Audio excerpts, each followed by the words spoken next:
आप सब आज मैं बहुत ही इम्पॉर्टेंट क्वेश्चन कराने वाला हूं जो कि पेपर में आता है 99%। जी हाँ, आपके बोर्ड में 99% आएगा और 1% चांसेस हैं जो ना आए, क्योंकि बोर्ड जो है ना बहुत इंपॉर्टेंट क्वेश्चन तो देते ही देते हैं। तो यहाँ पर मैं किस क्वेश्चन की बात कर रहा हूँ, चैप्टर नंबर फर्स्ट में ही हमारा थ्योरम है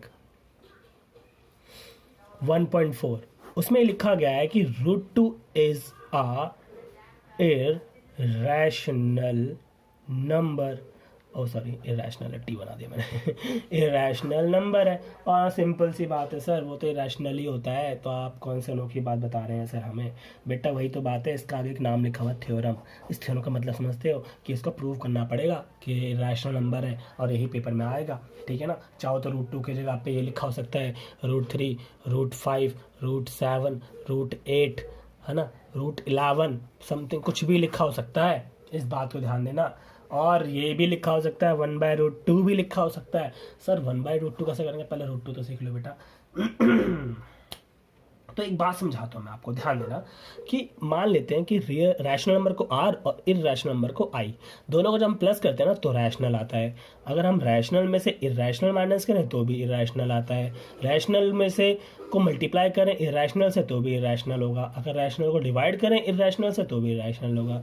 सर क्या हम इनका रिवर्स नहीं कर सकते? अब रिवर्स करोगे तो भी रैशनल ही मिलेगा। कहानी यह है कि आप रैशनल को इरेशनल नंबर से चाहे प्लस करो, चाहे माइनस करो, चाहे मल्टीप्लाई करो, चाहे डिवाइड करो, वो इरेशनल नंबर ही रहने वाला है। जिससे अगर मैं √2 की बात करूँ तो √2 क्या है, एक इरेशनल नंबर है। और √2 एक इरेशनल नंबर है और इसको मैं प्रूव करना है तो हमें कुछ गलत चीज़ों को मानना पड़ेगा, है ना। बिगड़ने के लिए तो हमें गलत चीज़ें लेनी पड़ती है, तो हमें गलत चीज़ें माननी पड़ेंगी। पहली गलत चीज़ ये कि हम मानेंगे let √2 is a rational number, मतलब √2 एक रैशनल नंबर है। और हम सबको पता है कि रैशनल नंबर जो है ना वो p/q की फॉर्म में होता है। और जब रैशनल नंबर होता है तो उससे कंडीशन होती है कि वो भाई q जो है ना वो जीरो नहीं हो सकता। पर हम एक कंडीशन और रखेंगे कि p और जो q है ना वो को प्राइम नंबर्स है।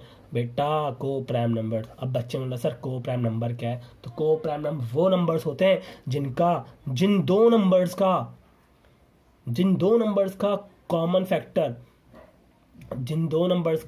फैक्टर क्या हो, 1 हो। 1 जैसे कि 12 और 17, भाई 12 के फैक्टर 1 है, 2 है, 3 है, 4 है, 6 है और 12 खुद है। और 17 का फैक्टर 1 और 17 है, और दोनों का कॉमन फैक्टर क्या है, 1 है। तो इसका मतलब ये दोनों क्या है, एक को प्राइम नंबर है। इसी तरह से हमें p और q को भी को प्राइम नंबर मान रखा है। अब इसका कोई है नहीं, सॉल्यूशन करने का तरीका है, ठीक है ना।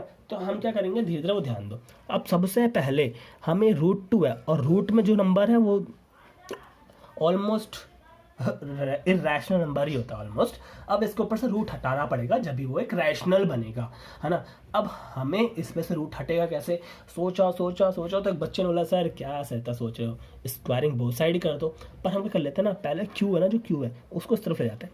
जब मैं क्यू को इस तरफ ले गया ना तो मैंने देखा कि 2q = p बन गया।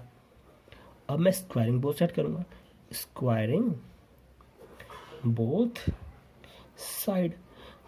साइड। भाई तुम्हें पढ़ने में मज़ा आता है नहीं आता पता नहीं, पर मुझे पढ़ाने में बड़ा मज़ा आता है, ठीक है ना। बहुत मज़ा आता है पढ़ाने में। अब आपकी मर्जी है, ठीक है ना। अच्छा लगता है तो शेयर करो, लाइक करो, सब्सक्राइब करो, और नहीं चलो थोड़ा सा और बढ़ाओ यार। चलो ठीक है, तो स्क्वायरिंग करा बोथ साइड, तो हमने देखा इस तरह से मैं स्क्वायरिंग कर दूंगा तो मैं देखूंगा रूट से तो भाई स्क्वायर से रूट तो कट जाएगा, जो कि इंटरफेस ऐसा दिखेगा। अब मैं 2 को फिर से अपनी जगह पर ना ले जाकर इसको डिवाइड कर देते हैं, तो मैंने देखा कि p² ना 2 से डिवाइड हो रहा है। और उसी को मैंने वर्ड्स में लिख दिया कि p² इज डिविजिबल बाय 2। और अगर p² डिविजिबल बाय 2 है तो क्या p रह जाएगा, भाई p ऑल्सो डिविजिबल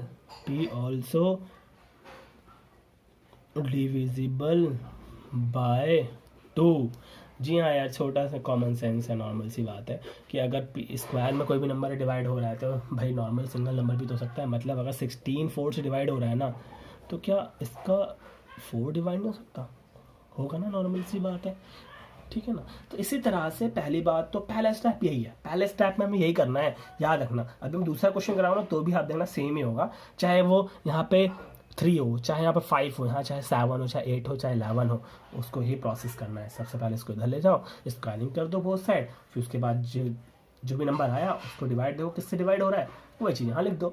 अब हमें पता है कि p किससे डिवाइड हो रहा है, भाई p किससे डिवाइड हो रहा है, 2 से डिवाइड हो रहा है। और हमने देखा कि बस 16 को 4 से डिवाइड करूँगा तो मेरा को रिजल्ट आ रहा है, 4 को 4 से डिवाइड करूँगा को रिजल्ट आ रहा है। इस तरह से p को 2 से डिवाइड करूँगा तो कोई ना कोई तो रिजल्ट आएगा। उस रिजल्ट को मैंने मान लिया m, और m जो है ना, m जो है एक इंटीजर नंबर है, मान लेते हैं। क्या है, एक इंटीजर नंबर है, मान लेते हैं, ठीक है ना, एक इंटीजर नंबर है मान लेते हैं। अब हम क्या कर लेते हैं कि 2 को इस तरफ ले जाते हैं। जब मैंने 2 को इस तरफ ले गया ना तो मेरा 2m हो गया। अब मैं क्या कर रहा हूँ, भाई हमने तो p को 2 से डिविजिबल कर दिया, अब हम बचे एक नंबर और q, हमने p और q लिया था और p और q दोनों को प्राइम नंबर्स हैं।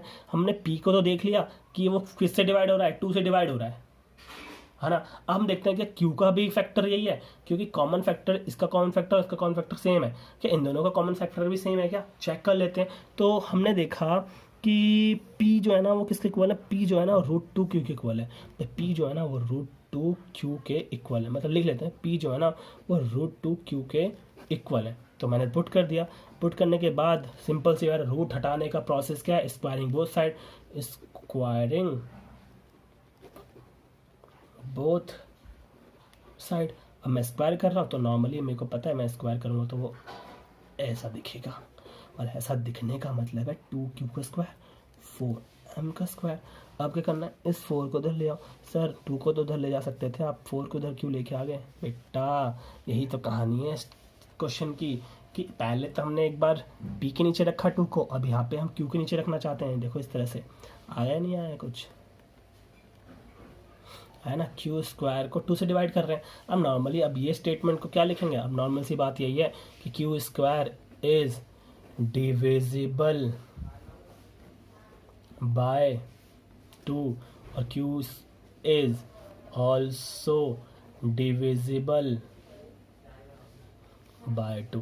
अरे सिंपल सी बात है, q भी 2 से डिवाइड हो रहा है और p भी 2 से डिवाइड हो रहा है। तो आप खुद सोचो, मैंने बोला था कॉमन फैक्टर क्या होना चाहिए, 1 होना चाहिए, और दोनों का कॉमन फैक्टर क्या है, 2 है। इसका मतलब क्या को प्राइम हुआ, नहीं, ये दोनों को नंबर को प्राइम नंबर नहीं है। इसलिए जो हमारी एजम्पशंस है ना, जो हमने माना था ना कि √2 क्या एक रैशनल नंबर है, और रैशनल नंबर जब भी है जब ये दोनों को प्राइम नंबर होंगे, बट दोनों के दोनों को प्राइम है ही नहीं, क्योंकि दोनों का फैक्टर जो है ना वो क्या है 2 है। दोनों का जो फैक्टर है ना वो क्या है 2 है। इसका मतलब ये एक रैशनल नंबर नहीं है, ये एक इरेशनल नंबर है। उसी को अपनी लैंग्वेज में यहाँ लिखोगे, ठीक है ना। क्या लिखोगे वो तो बता देता हूँ, वैसे तो इस जगह में आएगा नहीं, मैं सोच रहा हूँ एनसीईआरटी में से आप टीप लो, ज़्यादा बेटर है, ठीक है ना। तो यहाँ पे क्या लिखना है, बुक में लिखा हुआ है पेज नंबर 13 में, ठीक है ना, समझना। ओके, तो क्वेश्चन कंप्लीट करना, तो कोई जगह नहीं है इसलिए नहीं लिख रहा हूँ, पर दूसरे क्वेश्चन में लिख दूंगा। ओके, ध्यान देना।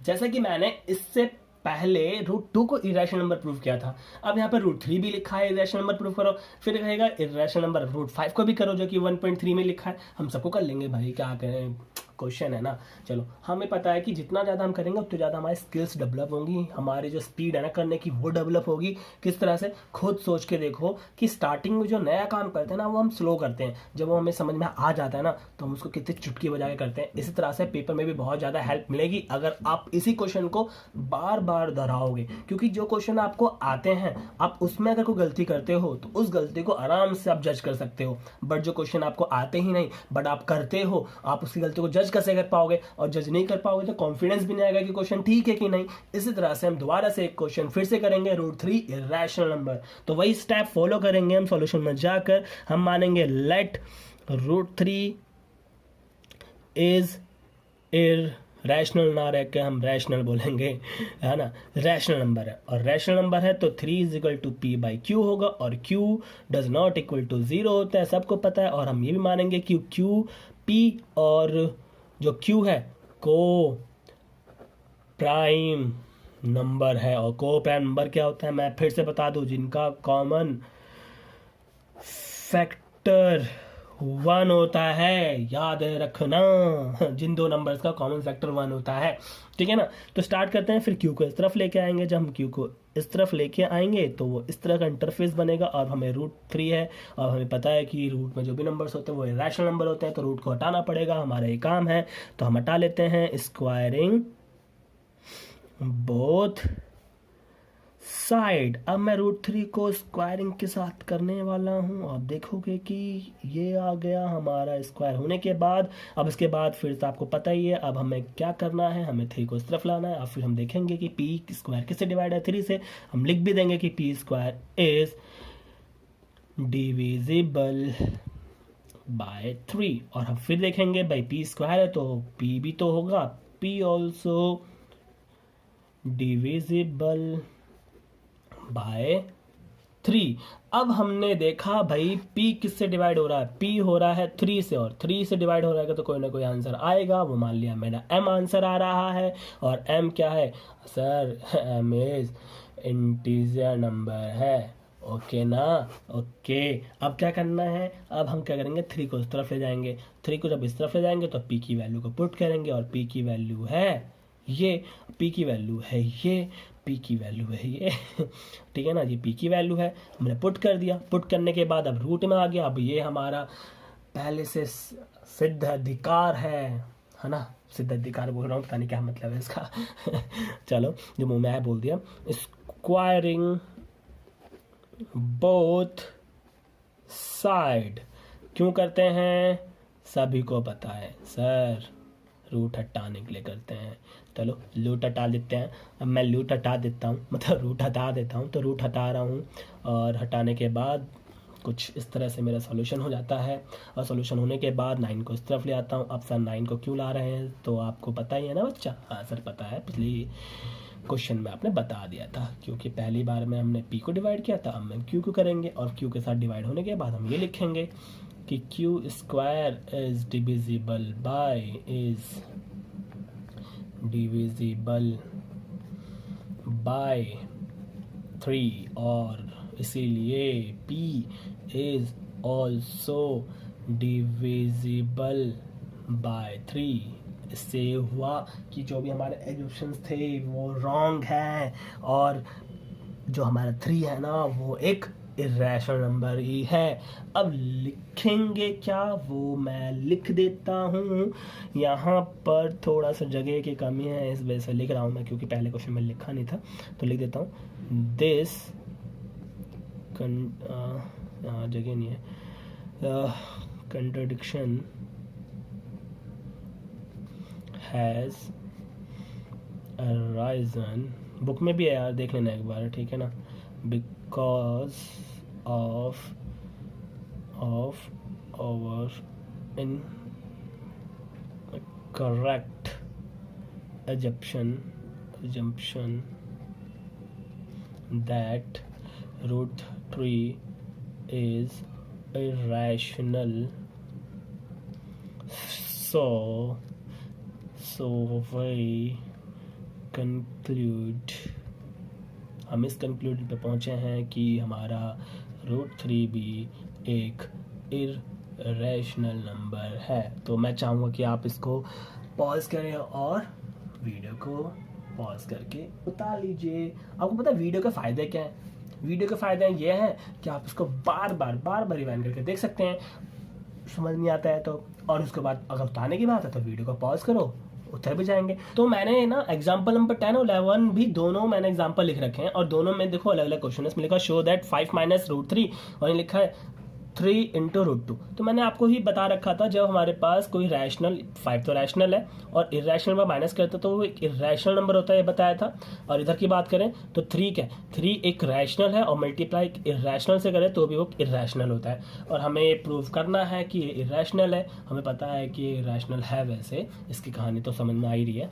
अब जैसा हमने पहले किया था ना, वो उतना कुछ करने की ज़रूरत नहीं है। नॉर्मली हमें इसको फॉलो करना है, इस चार्ट को फॉलो करना है। तो पहला क्वेश्चन कर रहे हैं, सॉल्यूशन में चल रहे हैं, और हमें ना करना क्या है, लेट क्या करना है, लेट वही करना है, let 5 minus 3 is a irrational, ठीक है ना।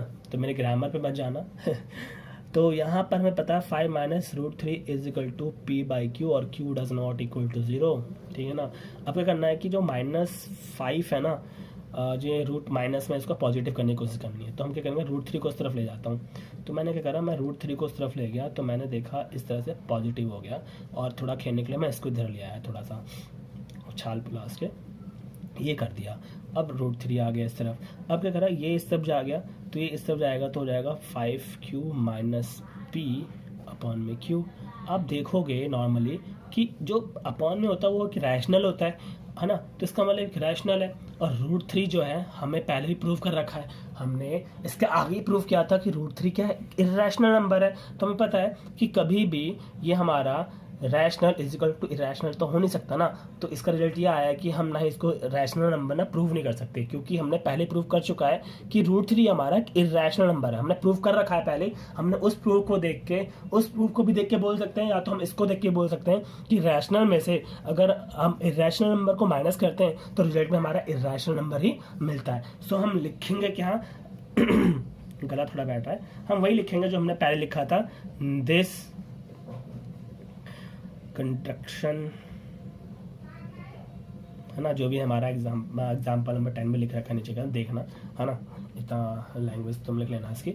अब इस वाले क्वेश्चन को कैसे करेंगे, इस वाले क्वेश्चन को भी इस तरह से करेंगे भाई, हम लेट करेंगे root two is a rational, और रैशनल होगा तो रैशनल की हम जानते हैं रैशनल के बारे में इस तरह से। ओके, अब क्या करना है कि हम थ्री को उस तरफ ले जाएंगे, तो हम देखेंगे कि root two is equal to p three q, और हमने थ्योरम में देखा है कि रूट टू क्या एक रैशनल नंबर नहीं इरेशनल नंबर होता है। अब कंडीशन क्या है आपको पता क्या लिखना है, देखना एग्जाम्पल नंबर 11 में, तो ये भी हमारा क्या होगा प्रूफ। तो छोटे छोटे क्वेश्चन है, नॉर्मल से डरने की जो जरूरत नहीं है। सबसे डरने की जरूरत तो वो होती है जब उसमें लिखा होता है नॉर्मल इस तरह से, जैसे कि 1.3 का क्वेश्चन नंबर फर्स्ट की बात करेंगे, 1.3 का क्वेश्चन नंबर फर्स्ट की बात करेंगे, समझना ध्यान से। ओके, हम एक्सरसाइज पर, जो कि हमारा बहुत इंपॉर्टेंट एक्सरसाइज है कि जो हमने अभी थ्योरम्स पर सीखा था। तो यहाँ पे जो एक्सरसाइज में पहला क्वेश्चन है उसमें लिखा है prove that root 5 is irrational. Sir अभी तो समझाया था सर आपने रूट 2 समझाया, रूट 3 समझाया, क्या सर रूट 5 भी समझाओगे? बेटा मैं तो नहीं समझाऊंगा, आप मेरी वीडियो को पॉज करें और क्वेश्चन को होमवर्क के तौर पर करें, और उसके बाद अगर नहीं होता तो कमेंट सेक्शन में बोलें और करवा दूंगा फिर मैं, है ना। ठीक है, इसलिए मैं क्वेश्चन नंबर सेकंड देखूंगा। क्वेश्चन नंबर सेकंड में लिखा है prove that 3 + 2 root 5 is irrational. But sir आपने इस तरह का भी क्वेश्चन करा रखा, बट मैं करा देता हूँ। सॉल्यूशन में गया, सॉल्यूशन में लिखेंगे let 3 + 2 root 2 is rational. Okay, तो रैशनल होता है तो हमें पता है 3 2 रूट 5 है, यार 2 लिखना, 5 p बाई क्यू, और q does not equal to 0, ठीक है ना। तो सबसे पहले हम 3 को उस तरफ ले जाएंगे, तो जब हम 3 को उस तरफ ले जाएंगे तो उसका जो इंटरफेस है वो इस तरह से होगा। ओके, अब मैं इसको मल्टीप्लाई कर दूंगा तो ये इस तरह से हो जाएगा 3q अपॉन में q। अब यहाँ पर अरे यार 5 का 3 बन गया, क्या कर रहा हूँ, 2 रूट 5। अब 5 को क्या करूँगा आप समझ लो, 2 को ले आता हूँ, सॉरी, रूट 5 को इस तरह से रहने देते हैं, है ना। रूट 5 को इस तरफ ले जाएंगे तो हमें पता है कि रूट 5 क्या कर रहा हूँ, रूट 5 क्या है, रूट 5 एक इरेशनल नंबर है। आप क्या कंडीशन लिखनी है आपको पता है, एग्जाम्पल नंबर 10 और एग्जाम्पल नंबर 11 दोनों में लिखी गई है। ओके, तो यहाँ लिख लेना है आपको वही चीज़ सेम टू सेम। अब आता है क्वेश्चन नंबर 3। क्वेश्चन नंबर 3 में ध्यान देना, क्वेश्चन नंबर 3 समझाता हूँ मैं आपको, हमारा थर्ड, और उसमें लिखा है फर्स्ट ही पार्ट है 1/2 इज इरेशनल, ये प्रूव करना है। तो सिंपल सी बात है, 1/√2 को हमें इरेशनल प्रूव करना है। तो उसमें 2 पार्ट्स और हैं, एक पार्ट ये रहा मेरा 7 रूट 5, और दूसरा जो पार्ट है मेरे पास वह 6 + √2। तो ये एग्जाम्पल नंबर 10 की तरह, और ये एग्जाम्पल नंबर 11 की तरह है। तो मैं चाहूँगा कि क्वेश्चन आप 10 और 11 दोनों देखें और उसके जैसा करने का ट्राई करें। मैं क्वेश्चन इसलिए कर रहा हूँ, थोड़ा नया है। नया क्या है, ईजी सा क्वेश्चन है, बस थोड़ा सा समझने के लिए देखना पड़ेगा, समझ लो, ठीक है ना। सॉल्यूशन में चले गए, सबसे पहले आपको पता ही है लेट क्या करते हैं, let 1/√2 is a rational number. अब रैशनल नंबर है तो उसको इस तरह से लिखेंगे p/q, है ना, और q does not equal to 0, और p और क्यू को प्राइम नंबर से हम ये मान के चलते हैं। अब क्या करेंगे ना, नॉर्मली हमने 1/√2 है, तो क्या करेंगे हम ना इनको रिवर्स कर देते हैं, रिवर्स उल्टा उल्टा पुल्टा कर देते हैं, मतलब उल्टा पुल्टा इस तरह से, तो क्यू ऊपर हो गया, पी इस तरह से हो गया। अब उल्टा पुल्टा होने के बाद क्या होगा, पी इस तरफ जाएगा, जब पी इस तरफ जाएगा तो वो इस तरह का दिखेगा। अब हमें रूट हटाना पड़ेगा, तो करेंगे स्क्वायरिंग, स्क्वायरिंग बोथ साइड। अब मैं स्क्वायरिंग बोथ साइड कर रहा हूँ, तो मैंने देखा कि p√2 का स्क्वायर किया और q का स्क्वायर किया, मैंने स्क्वायरिंग बोथ साइड कर दिया। अब स्क्वायरिंग बोथ साइड करने के बाद देखा कि 2 हो जाएगा इधर, और स्क्वायर इधर q का स्क्वायर, अब 2 इस तरफ जाएगा तो क्या हो जाएगा, q/2। जी हाँ, इस तरह से हो गया। अब लिखेंगे हम कि q इज़ डिविजिबल बाय 2 और q is also divisible by 2। Okay, अब सेकेंड स्टेप क्या करना है आप समझते ही हो भाई। q किससे डिवाइड हो रहा है, q हो रहा है हमारा 2 से डिवाइड, तो मैं मान लेता हूँ ये m है, और m क्या है, m इज़ अ इंटीजर, ठीक है, m क्या है, एक इंटीजर नंबर है। और क्या करूँगा, 2 को इस तरफ ले जाऊँगा, 2 को मैं इस तरफ ले गया तो ऐसा हो जाएगा। और q की वैल्यू को हम निकाल लेते हैं, q कहाँ है, ये रहा, q जो है वो p√2 के बराबर है, हम वैल्यू पुट कर देते हैं, p√2 = 2m।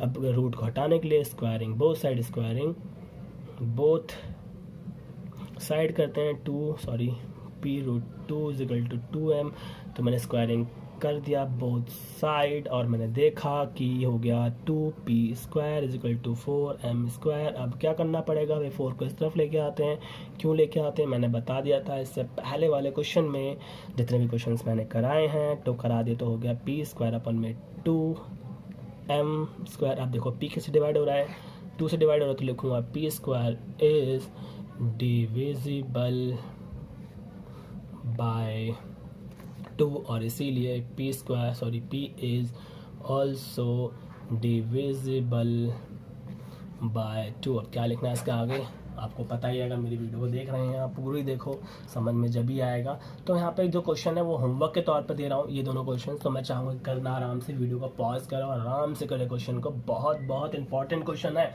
99% आएगा भाई, 99% पेपर में आने के चांसेस हैं इसके, ठीक है ना, तो मैं चाहूँगा करो, ठीक है ना।